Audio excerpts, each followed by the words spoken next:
We are told that history is a straight line, that civilization began in the east and slowly moved west. We are taught that before Columbus, the Americas were a land of scattered tribes, untouched by the great empires of Egypt or Asia. But what if that timeline is a lie?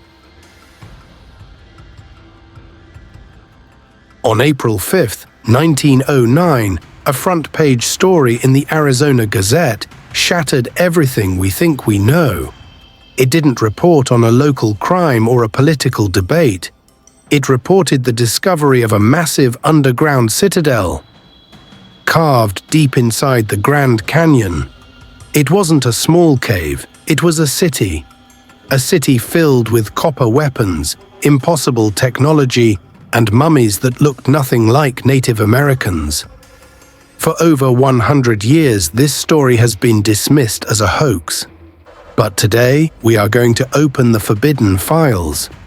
We are going deep into the restricted zones where hikers are arrested and airspace is closed. What is the Smithsonian Institute hiding in the dark? Did ancient Egyptians build a colony in Arizona? The truth is far stranger than fiction.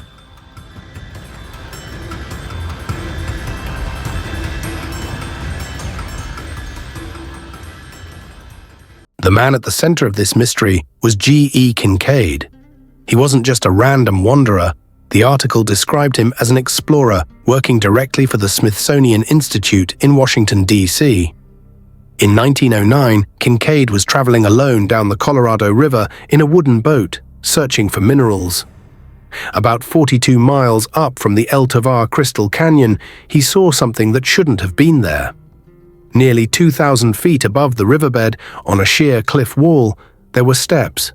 Perfectly carved steps leading to a dark opening. Kincaid knew that nature does not build staircases. He beached his boat and began the dangerous climb. When he reached the entrance, he realized this was no ordinary cave. The entrance was chiseled with precision. Kincaid turned on his lantern and stepped inside. What he saw took his breath away. He described a main hallway, nearly 12 feet wide, stretching hundreds of feet into the mountain like a modern tunnel. From this main passage, dozens of smaller rooms radiated like the spokes of a wheel. This was not a temporary shelter. This was a complex engineered specifically to hide an entire population underground.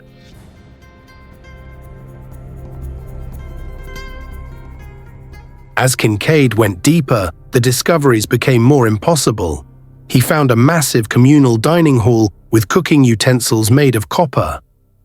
This was significant because the local Native American tribes of that era did not smelt copper into fine tools.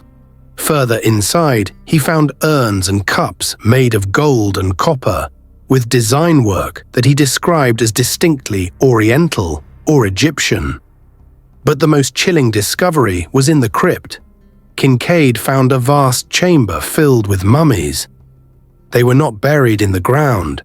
They were placed on shelves, hewn into the rock. All of the mummies were male, suggesting this section was a barracks for warriors or priests. At the center of the Great Hall stood a massive idol. Kincaid described it as resembling Buddha, but with key differences.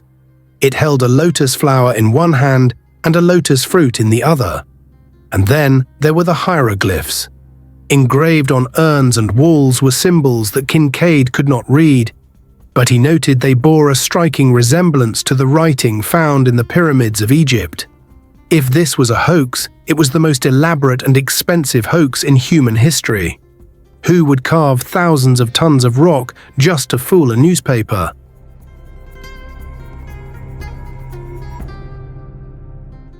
Skeptics immediately dismissed Kincaid.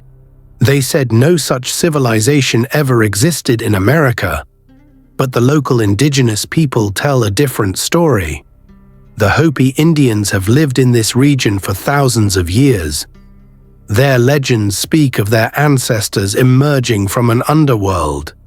They call this place Sipapuni, the place of emergence.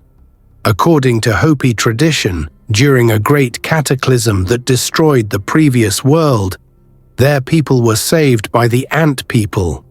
These ant people took them underground, into deep caves and tunnels, where they lived in safety while the surface world burned. Is it a coincidence that Kincaid found a massive underground city exactly where the Hopi say their ancestors originated? Even the layout of the city Kincaid described matches the Hopi legends perfectly. A central chamber for the leaders and radiating tunnels for the families. The Hopi have always known the Grand Canyon was not just a geological formation. To them, it is a sacred graveyard, a forbidden door to the past.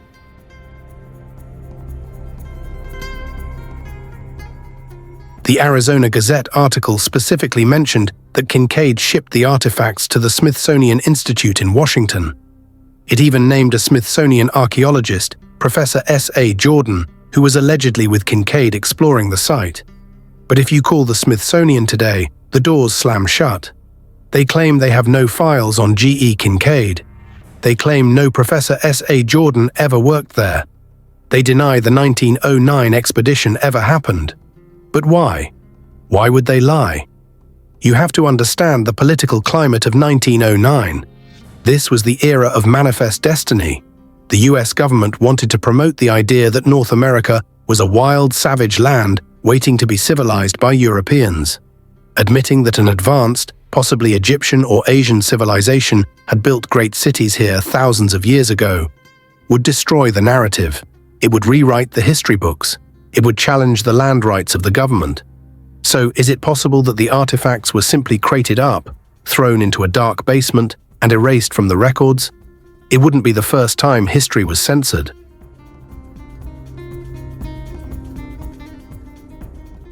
If the cave is empty, why is it so hard to get there? The area where Kincaid allegedly found the cave is near a formation known as Stanton's Cave. Today, vast sections of this area are strictly off-limits. Look at the map again, the Isis Temple, the Tower of Set. These areas are dangerous, yes, but there are reports of unmarked black helicopters patrolling these canyons. Hikers who stray too far off the path report being turned back by armed personnel. Even the airspace over certain parts of the canyon holds restrictions. In the 1950s and 60s, the Grand Canyon was nearly flooded by a proposed dam project. Many researchers believe this was a convenient way to bury the evidence under hundreds of feet of water forever. The dam was stopped, but the secrecy remains. Are they protecting the public from the canyon? Or are they protecting the canyon from the public?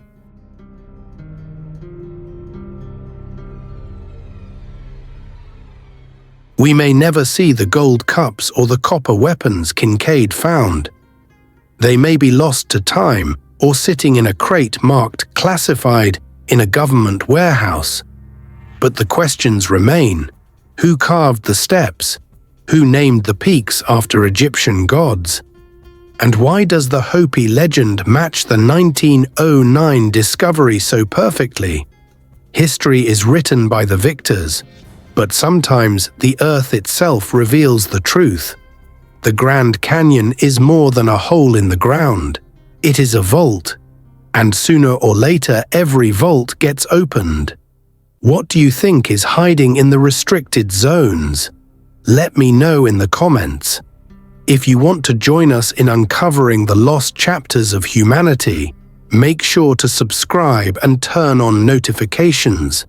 This is the Hidden History File. Thank you for watching.